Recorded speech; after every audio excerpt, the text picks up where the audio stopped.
Shri Gurubhyo Namaha. In this session, we will be learning what are Papa and Punya. We will also see how Dharma plays an important role in changing the equation of Papa and Punya in our life. We will also understand about the subtle and secretive nature of Dharma and how to approach it from a few stories taken from Itihasa and Puranas. The world is full of opposites, day and night, soft and hard, cold and hot, good and bad. Similarly, there are many dualities that are of the subtle kind. One such dual forces are Rinatmaka Shakti and Dhanatmaka Shakti. The Shastras refer to them as Papa and Punya. To begin with, think of them as upward and downward pulling tendencies that are opposites. Dhanatmaka Shakti carries you upward. Ranatmaka Shakti drags you downward. Ranatmaka Shakti is produced by evil deeds and unrighteousness. In other words, all kinds of adharma produces Ranatmaka Shakti. Dhanatmaka Shakti is produced by dharmic actions. All actions pertaining to body, mind, and speech are called karmas. And through our karmas, we keep increasing and decreasing these two forces constantly day in and day out. With the increase and decrease in these forces of Papa and Punya, the balance in our lives also keeps shifting. They are the seeds of the pains and pleasures we experience. When Dhanatmaka Shakti is more, we see progress in every dimension of life. There is positivity. But when Rinatmaka Shakti is high, we experience negativity and decline. These forces are active in our lives all the time. These forces are acting upon us birth after birth. Like an accountant, after writing a page full of accounts, carries forward and writes his log in a new fresh page. We take up new bodies, but the accounts are old. We carry forward our old papas and punyas. In every lifetime, these forces can become powerful or weak based on our actions. And that is where dharma has a big role to play. In our present lives too, we can use the power of dharma and alter the equations of these forces such that Dhanatmaka Shakti is produced more and more, Rinatmaka Shakti is restricted or prohibited, and we experience upward movement. Dharma has twofold capacity. Firstly, to produce and propagate Dhanatmaka Shakti. Secondly, to prohibit or eliminate Rinatmaka Shakti. It is because of this twofold capacity that Shastras present Dharma in the form of Vidhi and Nishedha. Vidhi means something that needs to be done, and Nishedha means something that should not be done. We will be knowing about Dharma from what is there in the ancient scriptures. So it is important to know how it is presented in these scriptures. Shasti iti Shastram, meaning the Vedas have the ultimate authority to say what is to be done and what is not to be done. We cannot act just as we please. Even in the 16th chapter of Gita, Bhagavan himself says, Tasmat Shastram Pramanam Te Karya Karya Vyavasthitau Gnatva Shastra Vidhanoktam Karma Kartum Iharhasi. Shastras have the authority to decide what needs to be done and what must never be done, and our actions must align with this code. The things to be done are called Vidhi, and they produce more of Dhanatmaka Shakti. And Nishedha are things not to be done. They restrict, prohibit the production of Rinatmaka Shakti. An example of Vidhi Vakya from the Vedas is Satyam Vada, Dharmam Chara, Swadhyayan ma pramadaha. This is from Taittiriya Upanishad. There are two Vidhi Vakyas and one Nisheda pronounced here. Speak truth, Satyam Vada. Conduct yourself as Dharma dictates. Dharmam Chara, follow Dharma. And the Nisheda Vakya is never forsake self study, never stop learning. Swadhyayan ma pramadaha. But Dharma has great subtlety and depth to it, which is not easy to understand. Satyam Vada, simple it might sound, but we all know it is difficult to follow it at all times. And the Vidhi Satyam Vada starts to feel slightly impractical. That is where we need to understand what is the real meaning of speaking truth. How Satyam Vada goes hand in hand with Dharmam Chara. In Mahabharata, there is a story of a king who pursued his tired and worn out opponent out of his bloodthirsty revenge, and the fleeing opponent takes refuge in the ashrama of a rishi. When the king who pursued arrives at the ashrama and asks the rishi if he had given asylum to a fleeing loser, the rishi looks into the eyes of this king and says, "No, he has not. There is no one hiding in his ashram." Taking the word of the rishi, the king returns. If the rishi had spoken the truth, then he would be failing in the dharma of protecting the life of someone whom he had granted refuge. Such subtleties are hidden in the Shastras, where the general rules are exempted and dharma takes a more powerful form whose foundation is resting on karuna, compassion. When it comes to saving someone's life, untruth, lie, does the work of truth. The work of truth is to uphold compassion, ahimsa, and the greater order of dharma. Satyam Vada and Dharmam Chara go hand in hand. That is why we come across shlokas like Ahimsa Paramo Dharma, Seva Paramo Dharma, which illustrate the higher nature of Dharma that runs throughout the universe and proves that the welfare of the universe rests on the pillars of Dharma, whose true nature, like a secret, is very difficult to be revealed all at once. Elaborating a little more about Vidhivakyas regarding Satya, let us look at another shloka. Satyam bruyat, priyam bruyat, na bruyat satyam apriyam, priyam chananratam bruyat, yesha dharmas sanatanaha. One should always speak the truth. One should always speak kind words. Do not speak truth that hurts. Do not lie for the sake of pleasing. Here are a set of Vidhi and Nishedha pronounced in this shloka. There was a man who worshipped very sincerely every single day. One day during his puja hours, news comes that a distant relative has passed away. Now his wife must not rush to give him this news immediately with the intent of speaking the truth. It will put the man in confusion as to whether he must complete his puja or get up abruptly. The news must be passed on after his puja is done. When to speak the truth depends on how much weightage will this truth add to the propagation of dharma at the moment. There is also no need to speak truth that has no relevance in the situation. If you know it will hurt someone and bring no greater good, don't utter those words. But at the same time, when a master points out the flaws in his disciple, it is truth and it hurts too, but still he speaks. It is because it carries the greater good of the disciple.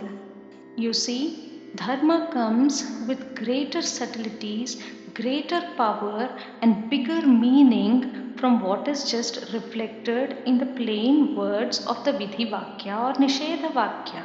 It is important for us to know the greater premises of dharma, its foundation to be karuna, compassion, and the greater good of all creatures. Once we begin to see this subtle framework of dharma running through the web of world, we realize that the entire universe is standing upon the principles of Dharma. There is another story about snake god Vasuki's sister Jaratkaru, who was married to a rishi by the same name. Their marriage was for a greater cause. In fact, it is at the very foundation of the epic Mahabharata itself. The rishi had a condition in place before marrying Jaratkaru.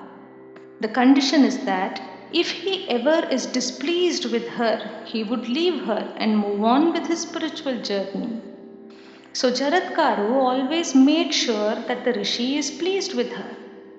One day the rishi was sleeping on her lap and he seemed to be in peaceful deep sleep. Slowly hours passed and it was Sandhya, the time when the rishi had to get busy with his spiritual practices. Now came Jaratkaru's dilemma, her dharma sankata. The Shastras say that it is the duty of a pious wife to not wake her resting husband abruptly and cause him displeasure. If she woke her husband from sleep, it would certainly displease him. But if she did not tell him the truth, and he sleeps away during Sandhya and misses his spiritual practices, it will be a greater adharma. So she decides to wake him up and tell him the truth. She discounted her personal loss and focused on the greater good of her husband. And this is the greatest dharma of a wife, that she works for the welfare and spiritual growth of her partner. Hence, by speaking the truth, she actually upheld her Patni Dharma in a more greater manner and earned a great place among women who knew the depth of Dharma. And it is her son Astiki who stops the snake sacrifice of Janamejaya in Mahabharata. In the shloka, Satyam bruyat, Priyam bruyat, na bruyat Satyam apriyam, Priyam chananratam bruyat, Esha dharmas sanatanaha, there comes the line, Priyam chananratam bruyat, do not lie for the sake of pleasing. This is a nishedha. There were two friends who had written an examination. One of them had actually failed. His friend came to know about the failure. When the student inquired if he knew the result, the friend, to make the student happy, lied to him saying he had passed. The student became very happy. However, when the student eventually realized that he had indeed failed, it not only caused him anguish but also upset him that his friend had lied. Thus you see how intricate is the work of Dharma. Even a simple sounding vidhi like Satyam Vada has great many dimensions to itself. Let us look at another example of Nishedha to understand more about these intricacies. Don't harm other creatures is a Nishedha Vakya, where the scripture says don't do this. You can even take another example, Nan Ritam Vadeta, don't speak lies. There is a story in Devi Bhagavatam of a boy called Utathya. Utathya is born in a Vaidika Brahmana family, but he is very dumb and stupid because of a curse. He faces deep humiliation as a child because he cannot easily learn to recite the Vedas or perform any of the vidhis prescribed there. One day he leaves his home and wanders into the forest and takes a vow that even if he cannot perform any vidhi, he has no knowledge of dharma adharma, he will never lie. Niyamam cha param kritva na satyam prabravimyaham. He says, I will never lie. You know, there are shlokas in this story that tell how Utathya knew nothing at all, but somehow he made up his mind to follow this one nishedha that he will not lie. Na vedadhyayanam kinchit janati na japam tatha dhyanam na devatanancha na chaivaradhanam tatha. He did not know anything that is prescribed in the corpus of scriptures as dharma. He did not know Vedadhyayana, he didn't know Japa, Dhyana, Aradhana, he knew nothing. All that he could manage to do was wake up in the morning and brush his teeth. So akarot pratarutthaya yatkinchit dantadhavanam brushing the teeth. But he was following one nisheda very, very carefully, that is, he will never speak lies. Slowly, he built an ashram with the help of the villagers, and the villagers started to notice that this person does not lie. So they started to call him Satyavrata, and hence he became Muni Satyavrata. One day, a wounded wild boar comes to his ashrama. The creature gives the Muni a very pitiable look. The spontaneous compassion that awakens in the Muni brings forth a sound from his mouth. Ai, he says. Without finding any other road, the wounded boar hides in the bushes of the ashrama. Soon the hunter chasing it arrives there and questions the Muni if he saw the wounded wild boar. The Muni is silent. Then the hunter urges very pitiably that he is hunting the boar to feed his family. He does not know anything better. He has no other means to feed them, and he says this is his truth. He urges and pleads the Muni to tell him the truth about where the boar is hiding, so that his family will stop suffering from hunger. If Satyavrata said, I have not seen it, it is a lie. If he said, it ran away, then too it is not the truth. If he tells the truth, then the hunter will kill the boar. Now Satyavrata was in Dharma Sankata. Now let's rewind. There was a moment of spontaneous karuna in the Muni when he uttered I. I is the bija of Saraswati, the goddess of wisdom. Pleased with his ability to follow the Nishedha Vakya, the goddess chose to interpret even his ignorant utterance of the sound I as the pronunciation of her bija mantra and blessed him with inner wisdom. Then the illumined sage Satyavrata said to himself, Satyam na satyam khalu yatra himsa dayanvitam chanrutameva satyam hitam naranam bhavati hayena tadeva satyam na tathanyataiva. That truth is not real truth which involves violence. Even untruth is equal to satya when it is full of compassion. Contemplating so on the nature of Satya, a shloka comes from his mouth. Ya pashyati na sa brute, ya brute sa na pashyati, aho vyadha svakaryarthin, kim pruchhasi punah punah. What the eyes see are not spoken. What is spoken is not seen. O hunter, you are so eager to fulfill your own little purpose. What are you asking me again and again? Hearing this, the hunter leaves, assuming the Muni does not know where is the boar. And thus Satyavrata's Satyanishtha remained, and even the goddess was pleased with him and blessed him with true wisdom. You see how much power does following a Nishedha have? Akurvannapi vidhyuktam nishiddham parivarjayet nishiddha pariharena vihite labhate matim. Even if you are unable to follow the vidhis, it is still alright. But make sure you understand the nishedhas and never do those. This way at least more Ranatmaka Shakti won't be created.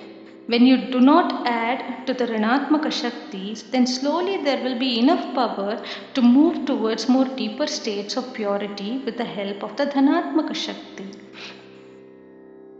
Thus these stories for sure must have painted the rich colors of Dharma spread across the huge corpus of scriptures. The secret nature of Dharma is very luring once we get a taste of it, and I hope you have got it already. So in this session, we covered about what is Papa and Punya and the purpose of Vidhi and Nishedha prescribed by Dharma for controlling the forces of Papa and Punya. We also saw that one should go beyond the literal meanings of Dharma Vakyas and focus on our awareness and ability to uphold the higher principles of Dharma like non-violence, collective good and compassion. Shri Gurubhyo Namaha.